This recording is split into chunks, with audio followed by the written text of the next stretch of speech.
What's going on, guys? We're back here working on the 2N, and I did get a hydraulic pump. I bought it used off of eBay. So it's sitting on the back of my 63 F100. So we're going to take this over to the bench and open it up and see what kind of condition I purchased this thing in. So I ordered this off of eBay. The guy said it was from a 1946 2N, which is what I've heard from other people on YouTube and stuff that my tractor probably is. So that's what I bought. The description said used, needs a good cleaning. So we'll see what kind of condition it is here. Definitely needs a good cleaning, I will agree with that.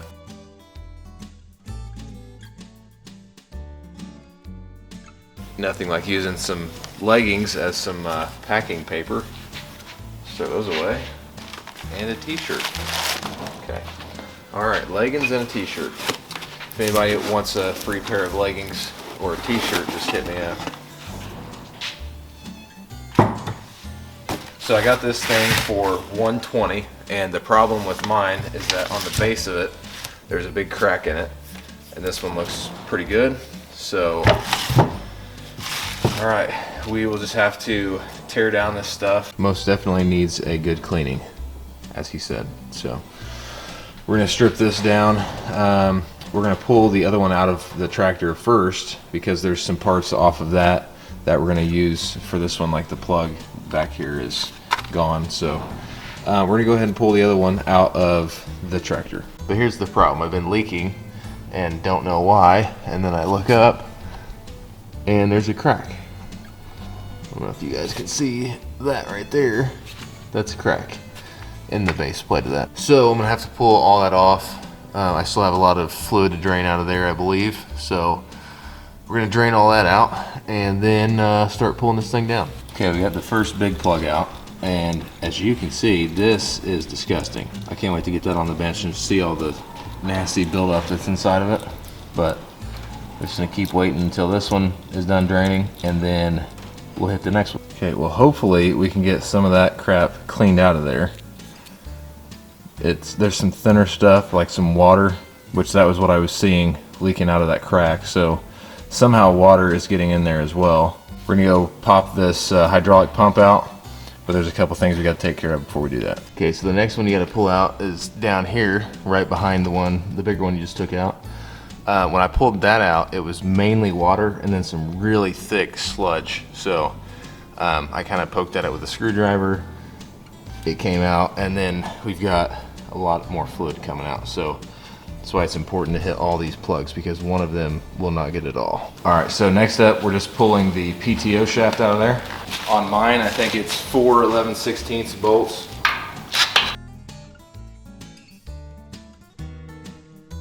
And then this is probably seized on there to where you're gonna have to put some kind of flathead or like a chisel down in there to kind of break that seal from where it's been sitting for all these years.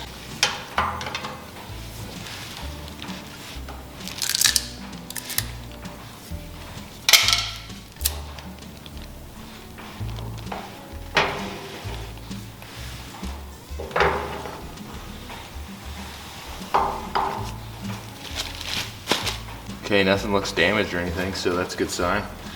We're just gonna set this aside, a safe place. Okay, so I took the inspection cover off the other side, and it looks like it's possible to just drop it down, but there's a linkage. I don't know if it's gonna interfere with anything. Again, we're just kind of winging it. So I'm gonna go ahead and pull this out. I can see from the inspection cover that we have gotten most or all of the fluid out for the back part of the tractor here. So we can go ahead and start loosening these bolts here.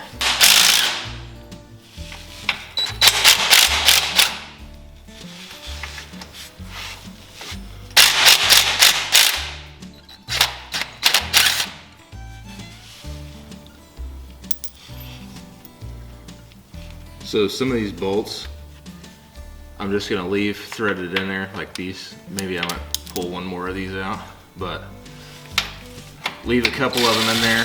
That way you can kind of control, because if there's a seal, you can break it, and then if there's a halfway threaded in bolt, it won't come flying down when you break that seal. So I just do like opposite corners.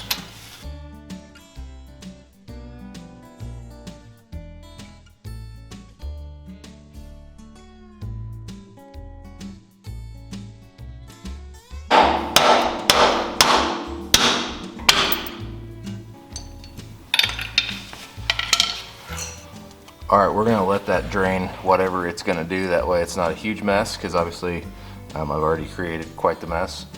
So we're going to let that leak out a little bit more, and then we'll pull the thing out.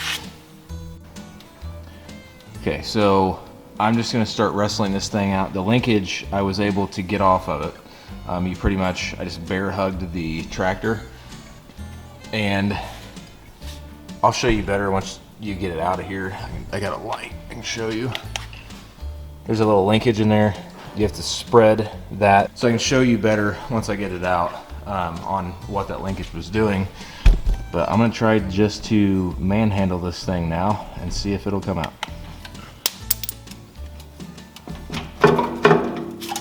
There we go. Okay. Just put that right over there. Oh.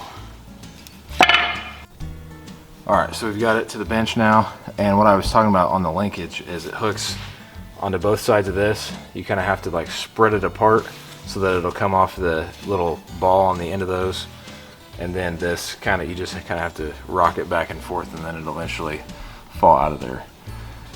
So this is the old one, so we're just going to kind of double check and make sure that what I got is the same. And I don't really see why this one cracked.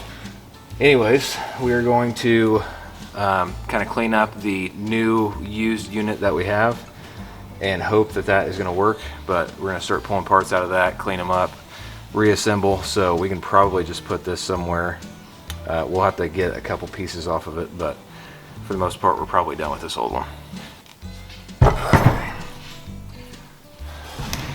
Alright, so to break one of these down, I know I had already done this on the other one, but these are 11/16, I believe. Just zap that off of there. Zap that off of there.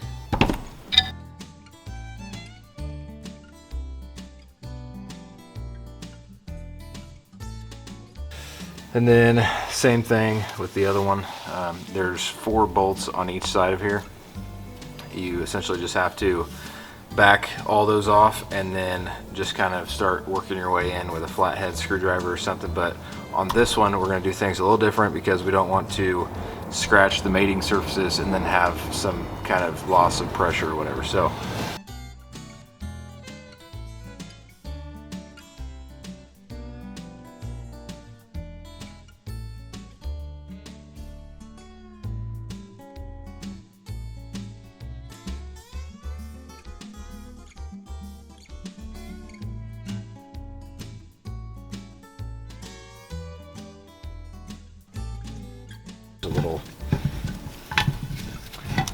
you just got to do some fidgeting and get these things out of there.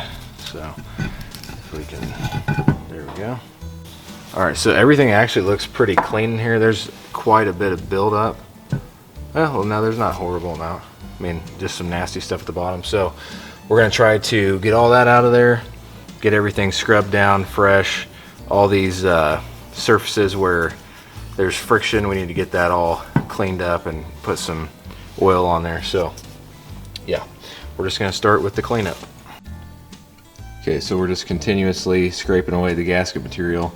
We got this one pretty much good to go. We got to do a little bit of cleanup, but then over here we just continue to scrape away. But as you can see right here, this feels pretty smooth.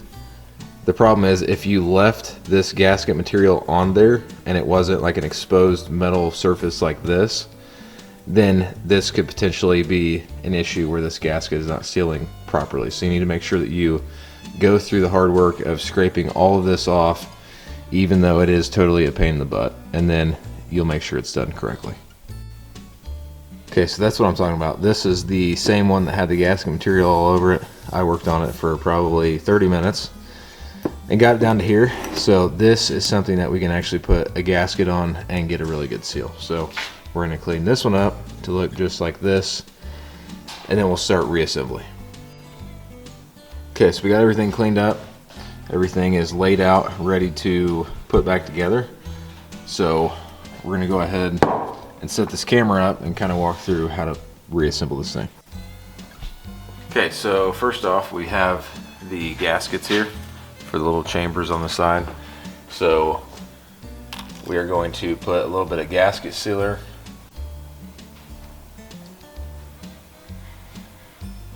You want to make sure all the holes line up here, and then just kind of press that down to hold it in place until you put the chamber on.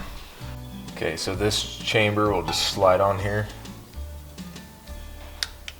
When you're tightening these down, you don't have to go crazy tight because we have to make sure that these pistons are all aligned in there. Once we got to drop those back down, and then we can align the opposite side chamber up, because there's only one way that these things will go together. So, all right, so this is the Pto bushing. This is just going to go on the inside and through the hole right there. Okay. Okay, so next up you have your cam, and then your two blocks go over top of that. Make sure that the flanges are both facing inward. Then you can put these with the pistons on both sides on top of there. So you want to make sure this is oriented correctly, because if you look at it from here, from the side view, they are slightly offset. So dropping them down here into the chamber will only happen one way, so you want to make sure that you got them properly lined up. So I'm just test fitting it in the chamber that is currently not installed on the pump.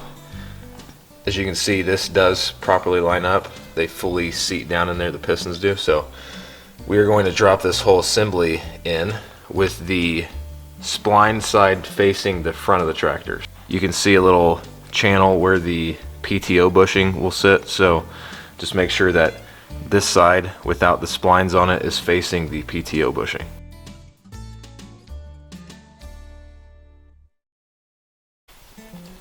Okay, so I've got one side properly seated in there. So now we're going to go ahead and apply the gasket sealer to the other side.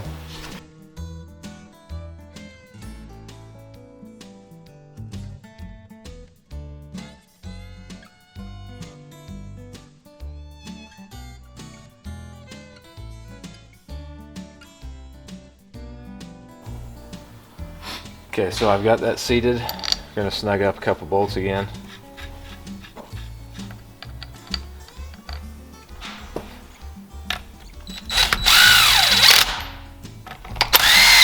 They don't have to be crazy tight, because what we're doing now is just taking the Pto shaft.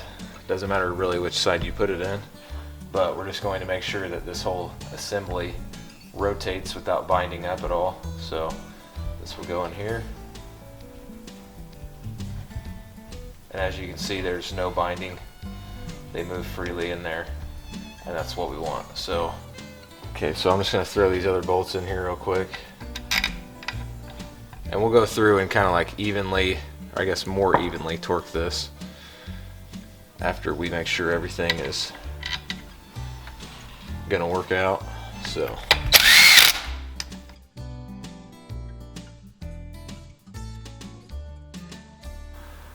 Okay, so next up we have these valve guides here. So basically you're just going to put that on there. Small spring, bigger one, big spring, and then this on top.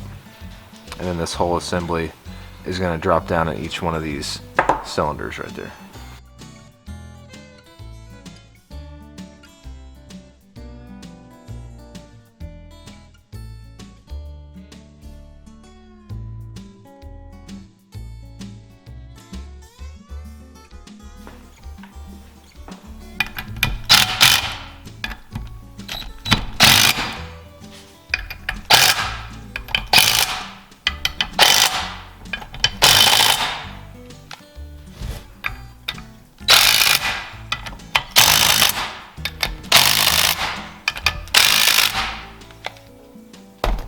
So just got one more thing, and then this pump will be ready to put back in the tractor. Okay, so the last part is just the control valve came in here. I'm just gonna put this right in there. And then there's two little bumps. I've heard that those are supposed to point upward, so. Okay, we are getting very close to where we can actually operate this thing, so mainly the only thing left is just to put the hydraulic pump back in there, reinstall the Pto shaft, add some fluid, and hopefully everything will hold. and hopefully the hydraulic pump works properly and everything like that. So I'm trying to do this as budget friendly as possible. And then from there, hopefully we can drive this thing around and see what else we can tinker on. But one day this thing will be absolutely beautiful. So make sure that you are subscribed to the channel. If you like the video, give it a thumbs up and stay tuned for more.